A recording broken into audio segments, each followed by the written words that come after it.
Hey everyone, it's Brendon, and in this episode, we're gonna take on one of the most common questions I get asked all the time, which is, how do you manage it all and take care of yourself while taking care of other people? You know, because I'm sure you've got family or team or other people that you care for and love, and you wanna support them and champion them, empower them, take care of them, be a good mom, a good dad, a good leader, but also take care of yourself, so you don't burn yourself out trying to help everybody and sometimes sacrifice your dreams at the cost of supporting everybody else around you. How do you make that balance between taking care of yourself and others? Well, that's such a great question. It comes from the spirit and the heart of just saying, you know, I really love other people and I also love my own life, and how do I just deal with it? And sometimes you hear a lot of frustration or stress with that, and I hope that this episode just helps a little bit break that down.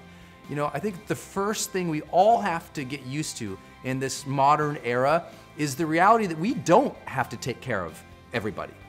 You know, today with everyone pushing into your inbox, pushing onto your text, pushing into your voice message, pushing into you 24/7 all day long with requests, emails. We feel like we have to get to everybody and reply to everybody, and the reality is we don't.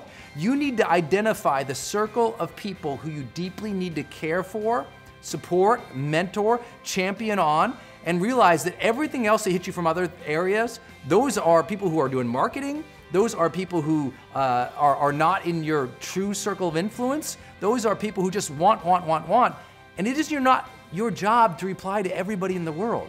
And sometimes you're spending so much time replying and serving and helping the people who, it's not that they don't matter, but they are not your key priorities. They are not the people who deserve your most focused attention. And just by stop feeling like you need to solve everybody's problem and fight fires for everybody over here, by learning to say no, or frankly, learning to ignore those who are outside your circle of influence, it gives you more time for yourself and for others who do matter, who are the highest level of priority.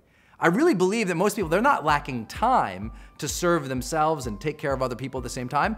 They're giving away all of their time doing things that are frankly distractions and not that important. You know, the average American today, as an example, watches 4 hours of television per day. It's like, okay, and maybe your drug isn't television. Maybe you're clicking or feeling distracted or directionless throughout the day. Well, that time could be applied to taking care of yourself and other people. And I think we all need to get a better accounting of where we're really spending our time. Because if we could get just a little bit more of that pie of time back, we could dole it out in more fulfilling ways.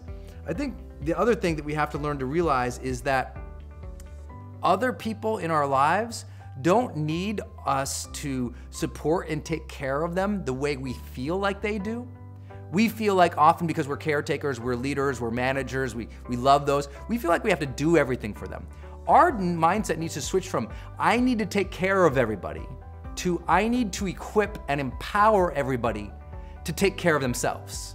You don't have to cook the kids lunch every day.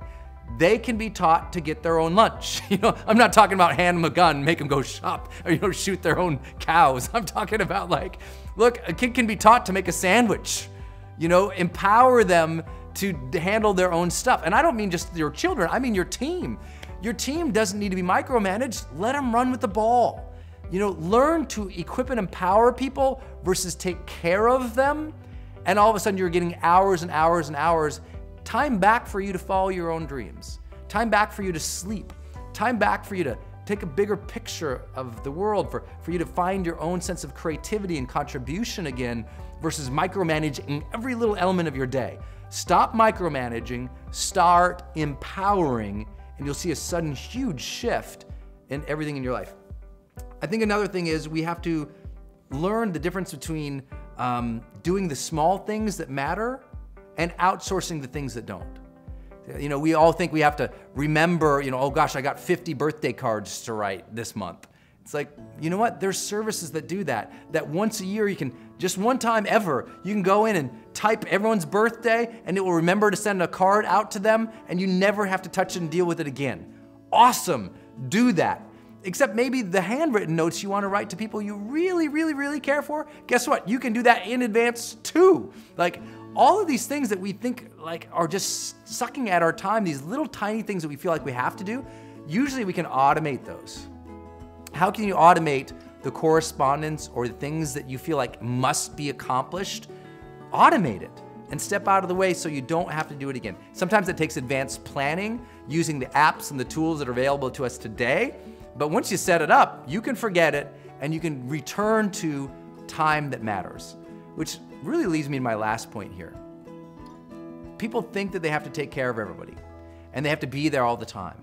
And I think the reality is what people want from us isn't necessarily our full time.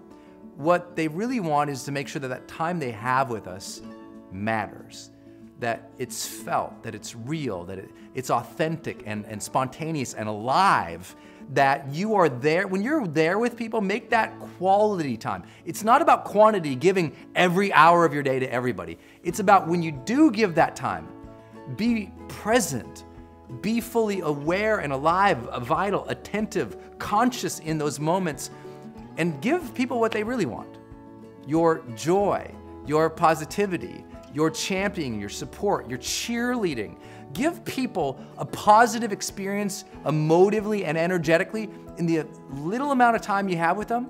And look, they'll take 20 minutes of you being in an incredible space, fully attentive, versus you an hour at lunch, sort of chatting with them and checking your phone the whole time. If you just learn to, when you realize when you do have that time with people, to make it vital, you know, to make it really count, as if this was your last time with them. If you really gave them full energy, full awareness, full consciousness, you vitally there in the moment with them. If you can learn to teach yourself to do that when you are with them, it's okay, they don't need as much time. And then you get more time back with yourself. Then in your time with yourself, if you learn to avoid the distractions and the belief that you got to serve everybody, learn to focus on what is it I really want right now versus kind of bumbling through, trying everything, accepting everything, doing everything. What do I want really? What do I want to experience? If you're more clear about what you really want to experience, about what you want, then taking care of yourself becomes optimized. You don't have to sit there and wonder all day, well, I guess I'm not sure what to do with myself. It's like, no, I'm clear about what I want in my free time.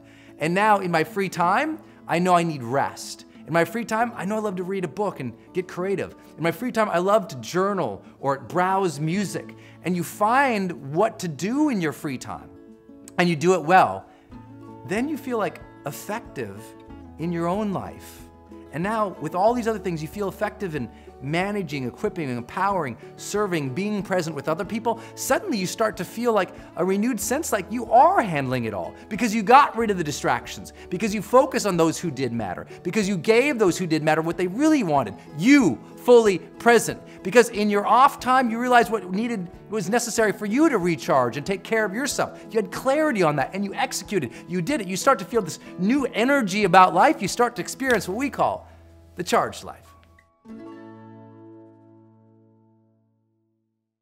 Hey guys, it's Brendon. Did you like this episode? If you did, you can do 3 things right now to continue your journey. First, you can subscribe right here to my channel, which I hope you will, so I can keep sending you videos on a weekly basis to change your life. Second, you can get my brand new book for free by clicking the link right here.